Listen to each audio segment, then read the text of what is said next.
Bonjour à tous, aujourd'hui addition de fractions dans les cas les plus simples. Ici tout d'abord le premier cas A où on aura un même dénominateur.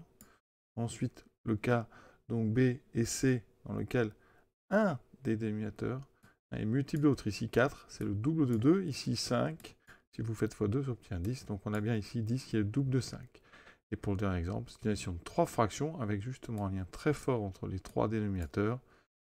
Puisque 20 c'est 4 fois 5 et 10 c'est 2 fois 5. Donc on retrouve des multiples de 5. Donc on est parti, comment faire? Premier exemple, on a, vous voyez ici, deux fractions à additionner et on a un même dénominateur. Et bien dans ce cas, c'est un cas très simple. Ici en français, qu'est-ce qu'on a? On a 1 cinquième plus donc 13 cinquièmes. On ajoute en fait des objets qui sont les mêmes, des cinquièmes. Donc 1 objet plus 13 objets, quand c'est les mêmes, eh bien, vous aurez 14 objets. Vous avez finalement une craie plus 13 craies, ça fait 14 craies. Un sac plus 13 sacs, ça fait 14 sacs. Donc ici, quand on ajoute comme ça des fractions avec des dénominateurs qui sont les mêmes, on n'a quasiment rien à faire. Le dessous ne change pas, ça restera des cinquièmes. Surtout, on n'ajoute pas. Et en haut, on va faire 1 plus 13. Et donc, ça donnera 14 cinquièmes. Une tomate plus 13 tomates, ça fait 14 tomates, exactement la même chose pour nos cinquièmes. On pourrait d'ailleurs voir le problème autrement, pour les bons élèves. 1 cinquième plus 13 cinquième, on pourrait construire le problème en disant que c'est 1 cinquième plus 13 fois 1 cinquième, 13 cinquième. Et là, on pourrait faire une petite factorisation par 1 cinquième.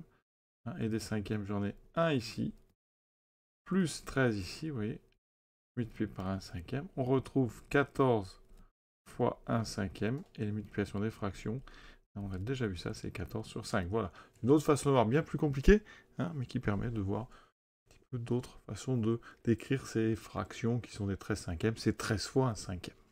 Deuxième exemple, alors là un petit peu différent, vous voyez, on n'a pas le même dénominateur. Par contre, ici 4, c'est le double de 2. C'est-à-dire que si je multiplie 2 par 2, j'obtiens 4. Et bien ça, c'est une astuce.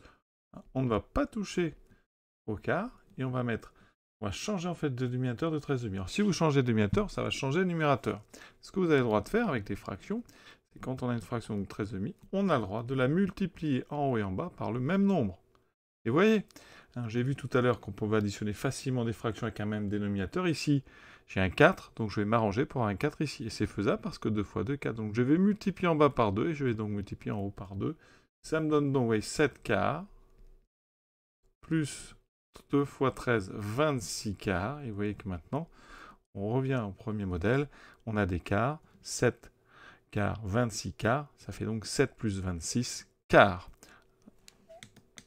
Donc égal 7 plus 26 quarts. On n'a plus qu'à ajouter 27 et 6 qui donne 33. On obtient 33 quarts. Et vous voyez qu'ici, on ne peut pas simplifier. Cette fraction est irréductible, tout comme 14 cinquièmes. On a terminé. Donc je rappelle ici, on regarde bien les dénominateurs.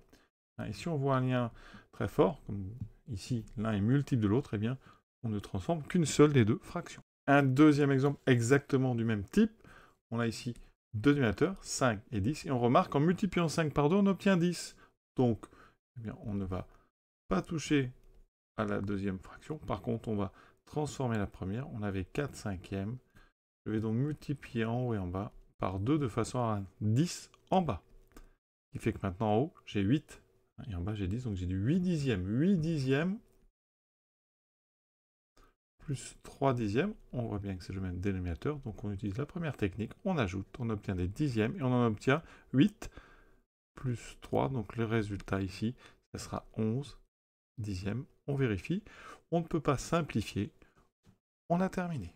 Dernier exemple. Cette fois-ci, on additionne 3 fractions. Regardons les dénominateurs. C'est vraiment la première chose qu'il faut faire. 20, 5 et 10. On remarque quoi?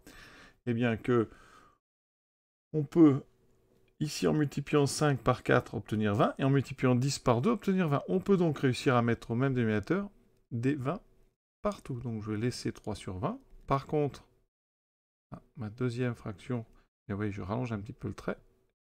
Et pour la troisième, pareil. Et on va multiplier la deuxième en haut et en bas par 4 pour avoir 5 fois 4, 20. Et en bas, ici, on a un 10. On va multiplier en et en bas par 2 de façon à avoir aussi un 20. Et vous voyez que j'ai réussi à obtenir 3 fractions dont le dénominateur est 20. Donc 3 sur 20 plus 4 sur 20. Vous voyez bien que les numérateurs ont changé. 4 sur 20 plus 3 fois de 6 sur 20. Maintenant, c'est la première règle. Quand on ajoute des fractions avec un même dénominateur, eh bien le dénominateur ne change pas. Et les numérateurs s'additionnent. Donc 3 plus 4 plus 6. Ce qui donne donc 6 et 4, 10 et 3, 13 sur 20. On ne peut pas réduire. On a donc terminé cette opération, ce calcul. Voilà. J'espère que vous avez bien compris ces premiers exemples simples d'addition de fractions quand on a comme ça des liens forts entre les dénominateurs. À très bientôt.